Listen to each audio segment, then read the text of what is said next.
of this year again, we augmented this by announcing the cessation of movement into and out of a number of counties. Later on, more measures were announced to contain the havoc visited upon us by the COVID-19 pandemic. Given this trajectory and the fact that this crisis requires, unfortunately, a long-term strategy, we took time to reflect on what must be done. If we lift the cessation of movement ban, how will this help each and every one of us fight the pandemic? And indeed, if we do not, how does this ban continue to affect our economy, especially our micro-business enterprises and those who derive their livelihoods from them? So, fellow Kenyans, to answer these questions, we turn to our brain trust, our experts, some of whom are standing behind us, a team made up of the finest doctors and research scientists, as well as public practitioners, and we turn to them for counsel.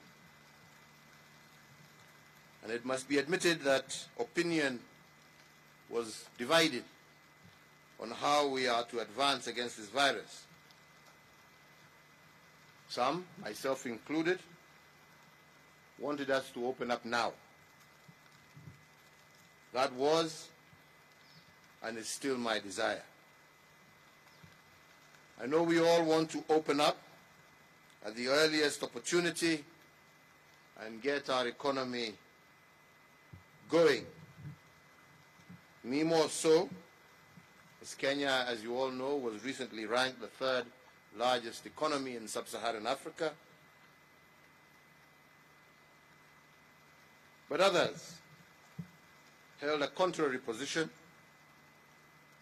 and they were borrowing from history, scientific modeling, and also current experiences the world over to argue against mass reopening at this stage. Therefore, with these two viewpoints on the table, we must accept that we're not dealing with a right and a wrong opinion.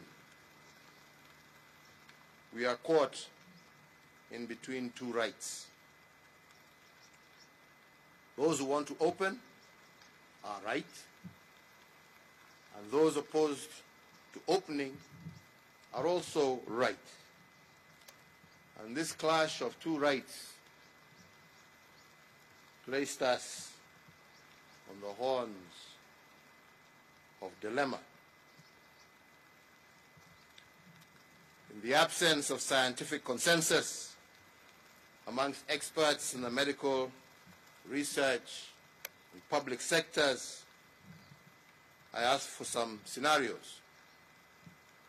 I wanted to know the worst-case scenario and the best options that are available to us in order to contain the disease without affecting the economy irreversibly.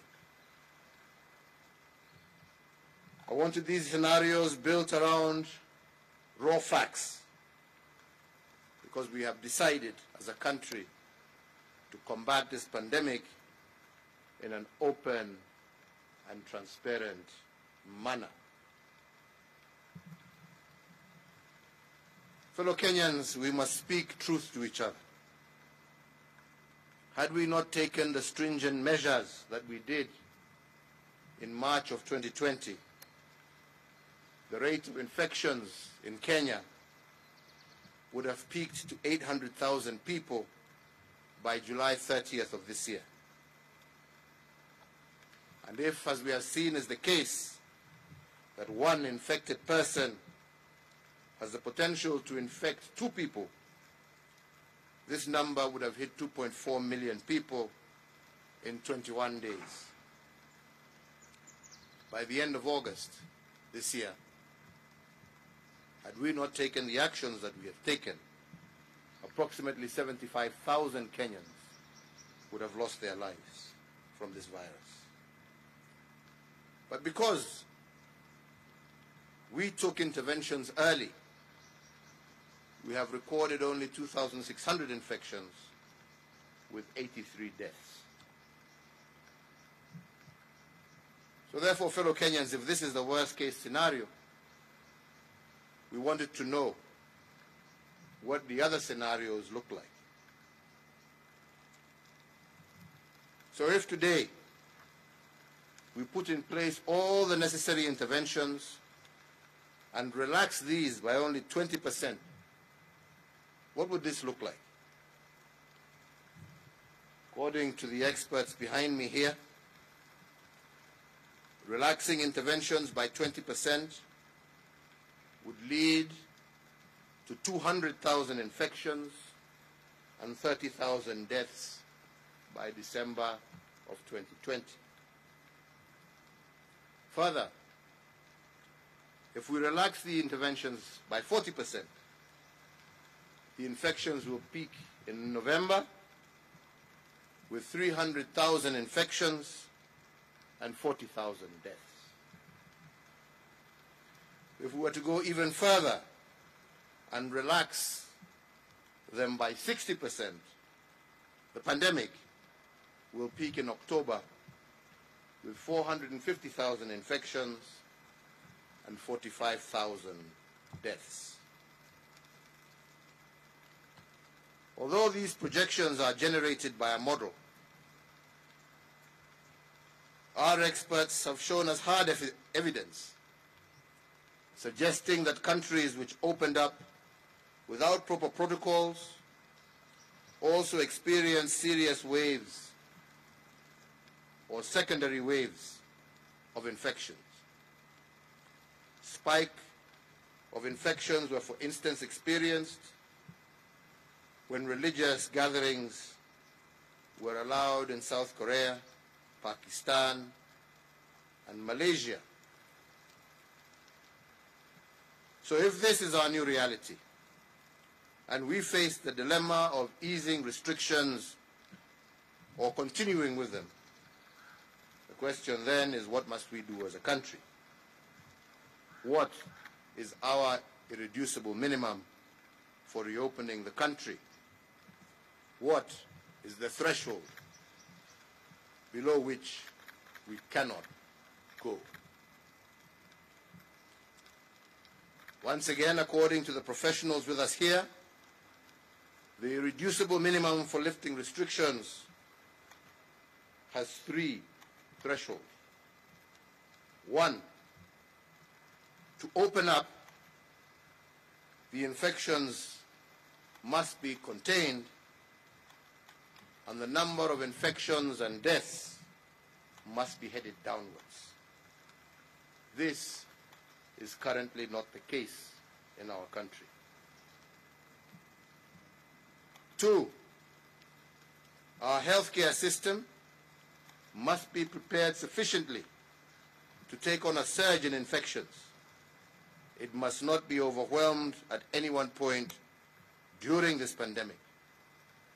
Access to testing, isolation, and quarantine must be a bare minimum in our health facilities.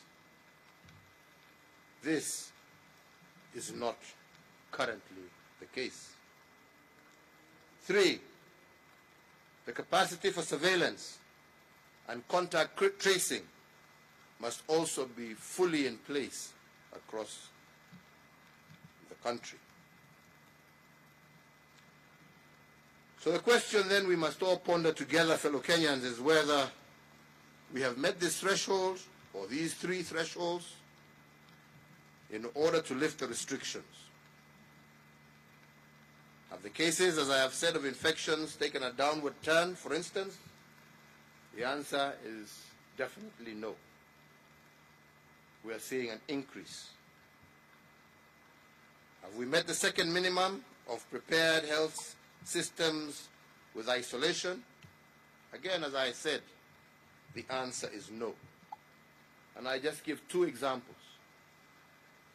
Siaya County has only a 10-bed isolation facility, and already they have admitted 9 COVID patients from only one incident. Similarly, Busia County has a 34-bed isolation facility, and 2 days ago, that facility was full. So, fellow Kenyans, if there is a surge in infections in just these 2 counties, the healthcare system will most definitely be overwhelmed. So the hard question to pose here is whether Kenyans are prepared to nurse COVID-19 patients in their homes if our healthcare system cannot handle the numbers. Are they prepared to expose their children, to expose the elderly to COVID-19 patients in the close proximity of home? And yes, we have dispersed Kenya shillings 5 billion to the counties in order to assist them increase their healthcare capacity in view of this pandemic. But to build the necessary health infrastructure for such an undertaking requires time. We must get ahead of this pandemic by creating lead time. So therefore, fellow Kenyans, while considering the possibility of de-escalating the containment measures in place and conscious that health is a shared function between the national and county governments, I have convened today an extraordinary session of the National and County Government Coordinating Summit on Wednesday, the 10th day of June, to consider the following salient matters. First, to review the effectiveness of the containment measures we have taken so far, those that have been rolled out to break the chain of transmission of the coronavirus disease. The second, to secure the undertaking of every county government to deliver isolation facilities with at least a minimum of 300 beds. And thirdly, within 14 days, to develop time-bound protocols for progressive reopening of the economy. Fellow Kenyans, with my colleagues and having applied our minds to the different scenarios presented by our experts, I have reconciled myself to the fact that to open or not to open is not a dilemma between a right and a wrong. It is a dilemma between two rights. And because of this, and fully cognizant of the irreducible minimum given by our experts, and in keeping with the advice of the National Security Council, I today hereby direct an order as follows. That the cessation of movement into and out of Isli area of Nairobi and the specific limitations in force with respect to the Old Town area of Mombasa that is currently in force shall lapse at 4 a.m. on the 7th of June 2020. That in view of the successful containment of the disease in the counties of Kilifi and Kwale, the cessation of movement into and out of the two counties that is currently in force shall also lapse at 4 a.m. on the 7th of June 2020. 3, that following stakeholders' consultations in the education sector, the Ministry of Education, jointly with the Ministry of Health, issue and publicize guidelines on a gradual and progressive return to normalcy in the education sector by the third term, that is, from the 1st of September 2020. Further, that the Ministry of Education shall announce the new school calendar by the middle of August. As you are aware, on Madaraka Day, I did direct that the Ministry of Interior, the Ministry of Health, hold consultations with interfaith and religious organizations. So today, we state that following these consultations, within 7 days of today, the Ministries of Interior and Health will constitute an interfaith council to work out modalities and protocols of reopening of our places of worship. 5, that in the meantime, the ban on all forms of gatherings, including but not limited to political gatherings, social gatherings, including bars, be and is hereby extended for a further 30 days. That due to the evolving nature of the disease globally, international travel restrictions are hereby extended. In the meantime, the Ministry of Transport is directed within 7 days from the date hereof to engage all key stakeholders and develop protocols and guide resumption of local air travel.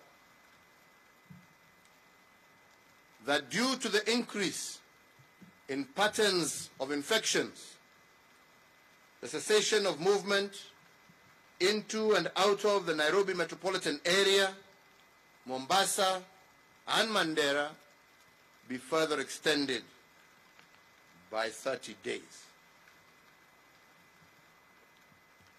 That the nationwide dusk to dawn curfew, currently in force until today, the 6th of June 2020, is extended for a further 30 days. However, the commencement time for the same shall be varied from 7 p.m.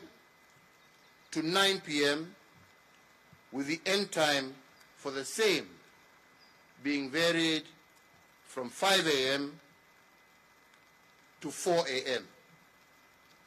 Therefore, effective 7th June 2020, the nationwide dusk to dawn curfew will run from 9 p.m. in the evening to 4 o'clock or 4 a.m. in the morning. This variation should enable Kenyans to have a full workday schedule. Fellow Kenyans, recognizing the negative impact of the COVID-19 is not limited to healthcare. As I have said before, my administration has made targeted interventions to protect our economy. At the onset of the pandemic, my administration injected $216 billion back into the economy through tax refunds, rebates, and waivers. In our second phase, we have further rolled out $53.7 billion under an 8-point stimulus package to reinvigorate our economy. Each week, the government is distributing approximately 300 million shillings a week to the most vulnerable members of our society, on top of Kazi Mitaani, which is also being extended to cover more counties.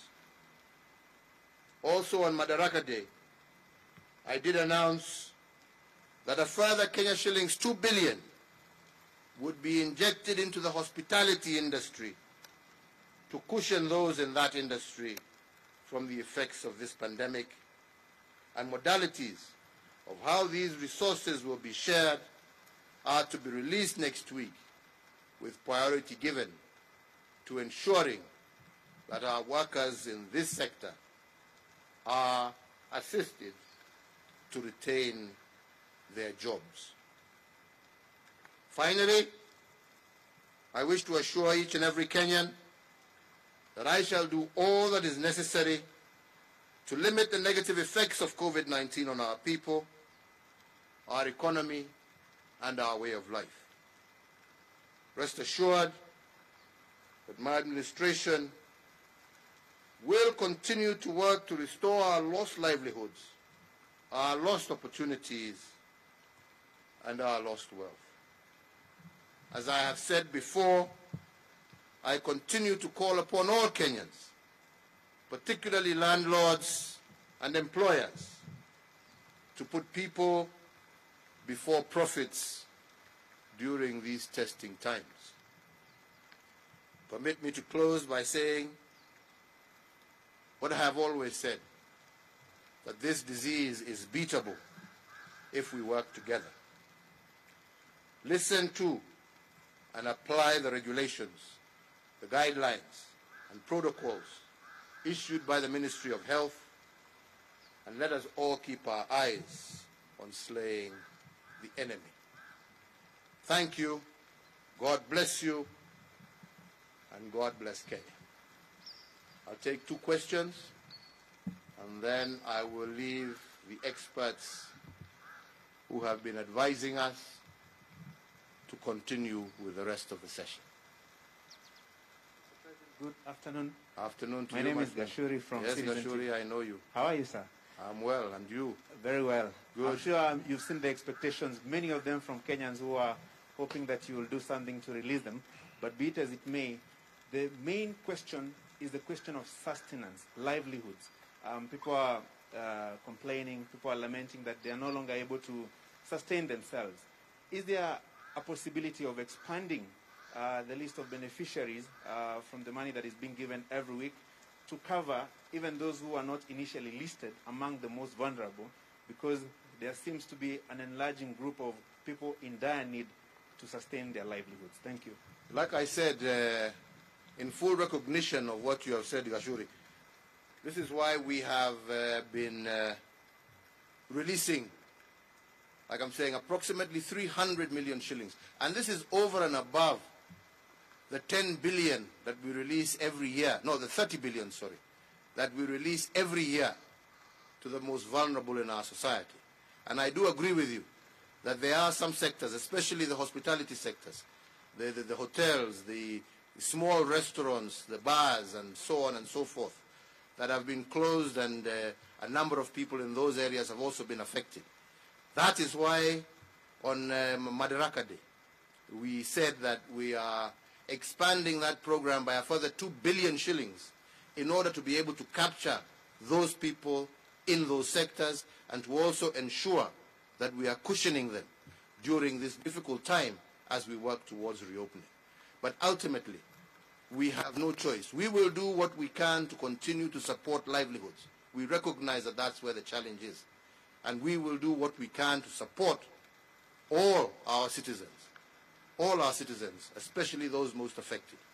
And we will continue to do that. So I want to assure you that we have that in mind, and we are taking action on it. And as I've said, the Joint Ministerial Committee that was put together to make consultations with those in those most seriously affected industries will, within a week, come out with the guidelines of how those resources shall be released. And like I'm saying, this will go specifically towards ensuring that these establishments are able to keep their workers on payroll while we go through this difficult time.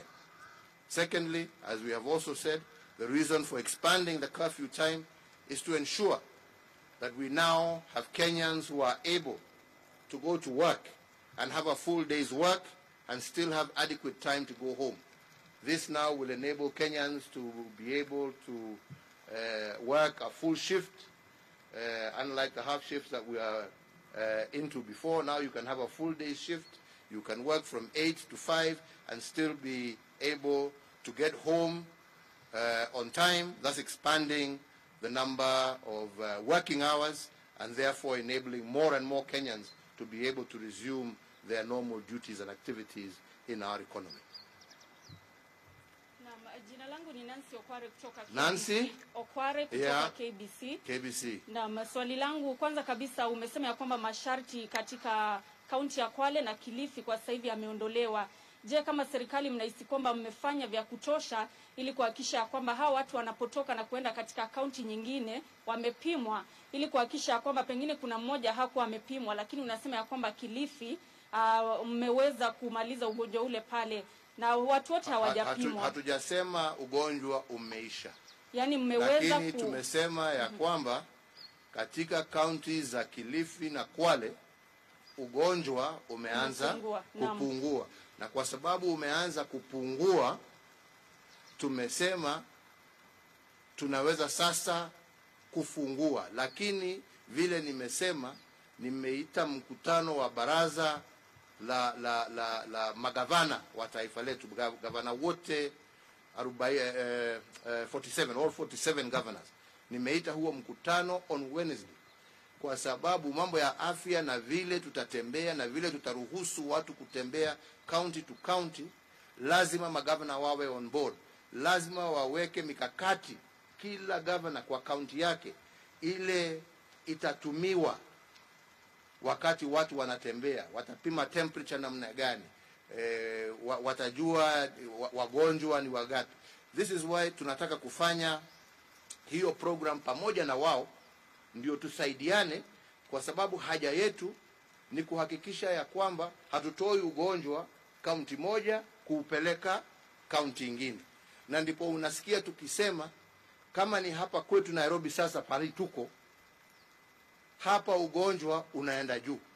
Tukiufungua hapa, na hakuna inchi ambaye imefungua wakati ugonjwa unapanda.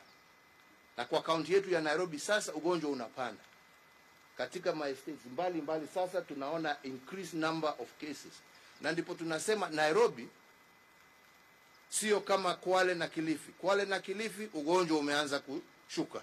Hapa Nairobi unapanda. Na ndipo unaona tumefungua kule ambapo ugonjwa umeanza kuteremuka, na tumebakisha cessation kwa pahali ambapo ugonjwa bado unaendelea kwenda juu, kwa sababu hatutaki kueneza huu ugonjwa kwa kaunti zile zingine. Umesikia hapo nikisema hapo awali, tukifungua kabisa vile wengine labda wangependa tufanye. Kulikuwa tu case moja ambaye ilitoka hapa Nairobi ikaenda mpaka Siaya. Hiyo case moja imesababisha watu wengine 8 wapate ugonjwa. County ya Siaya wako na vitanda ya isolation 10 peke yake. Sasa jameni, tukifungua hivyo wengine wanataka tufanye, ugonjwa uendelee kuzidi Migori na Siaya, na hawana vitanda vya kutosha. Si hiyo ni kulazimisha wale ambao wako na ugonjwa sasa warudi manyumbani kwao. Wakirudi manyumbani kwao, Hawa ni wazee wetu, wa mama wetu na watoto wetu ambao pia wataambukizwa na hizo virusi. Na ndipo tumesema tunataka huu mkutano wa Wednesday, kwa sababu tayari tumeallocate bilioni 5 kwa county zetu. Tunataka tukubaliane na wao ni mikakati gani wataweka, na tunasema ukitaka county tufungue lazima uwe na a minimum capacity ya vitanda 300 zile ambazo zaweza kutumika ugonjwa ukipanda katika kaunti yako. Kwa sababu tukikataa kuweka hiyo mikakati, umesikia yale nimesema hapo, idadi ya wananchi ambao twaweza kuhatarisha maisha yao tusipoweka hii mikakati ambapo tunasema. Nimesema sana, haja yetu sio kuumiza Wakenya. Mimi mwenyewe nilikuwa nadhania ya kwamba tutafungua hata zaidi ya yale ambaye tumefanya hapa leo, lakini ni mjinga ambaye hasikizi kutoka wataalamu wake. Wataalamu wetu wametuambia kufungua ni makosa. Wataalamu wetu wametuambia kufungua ni kuhatarisha maisha ya Wakenya. Wametuambia ya kwamba kufungua tukifikiria tuwasaidia uchumi, mwishowe ni uchumi tutakuwa tunaharibu. Wacha jameni, tusaidiane vile nimesema, vile Francis amesema hapa, tuone ni kwa njia gani tutaweza kusaidia wale ambao wameumia zaidi. Wale ambao wanaendelea kazi tutawazingatia kwa njia gani. Wale wameumia zaidi tutafute mbinu zote ambazo tuko nazo za kuhakikisha ya kwamba tumewasaidia pahali ambapo walipo, lakini sio kuwapeleka pahali ambapo maisha yao yatakuwa hatarini. Na ndipo unasikia tukisema tumeconsult hata na wazazi, tumeconsult na walimu, tumeconsult na religious groups juu ya mashule, na wote wamekubali ya kwamba haistahili tufungue mashule yetu sasa, kwa sababu tukiyafungua hiyo ni kama kufungulia virusi vianze kusambaa zaidi ya vile ambavyo inaendelea kwa wakati huu. Kwa hivyo Wakenya wenzangu, tunajua ni muda mgumu. Nimeona meme mingi ambazo mumetumatuma huko, sijui ati Freedom Day, Independence Day. Hii sio mambo ya independence, hii ni mambo ya maisha jameni. Hatufanyi hii kuumiza mtu yeyote. Jamani, tunafanya hii kuhakikisha kwamba tumelinda maisha ya wananchi wetu. Jameni, afadhali uwe hai ndio uweze kukula hiyo happy ambayo unatafuta. Lakini ukiishia hiyo happy ulikula siku moja, iwe ndio itakupeleka kwa kaburi, sioni haja wenzangu. Tutulie, nafasi bado itakuja. Mungu awabariki, Mungu awalinde. Nataka sasa niwaachie katibu wa Wizara ya Afya Susan Muchache aendelee pamoja na hawa wataalamu ambao wako hapa. Dr. Amos yuko hapa na wenzake. Hawa ndio wako na ujuzi. Sisi tumeshinda siku mzima tukiwauliza maswali, na tumechukua yule mwito ambao wako nao. Sasa sijui nyinyi wengine labda pia mko na maswali kama sisi tulikuwa na maswali. Wako hapa waweze wawajibu. Yangu ni kuwauliza wenzangu wa Kenya, let us have patience, let us trust in God, we shall overcome, na tutashinda hii virusi na Kenya yetu itasonga mbele. Mungu awabariki nyote, Mungu awalinde. Asanteni sana.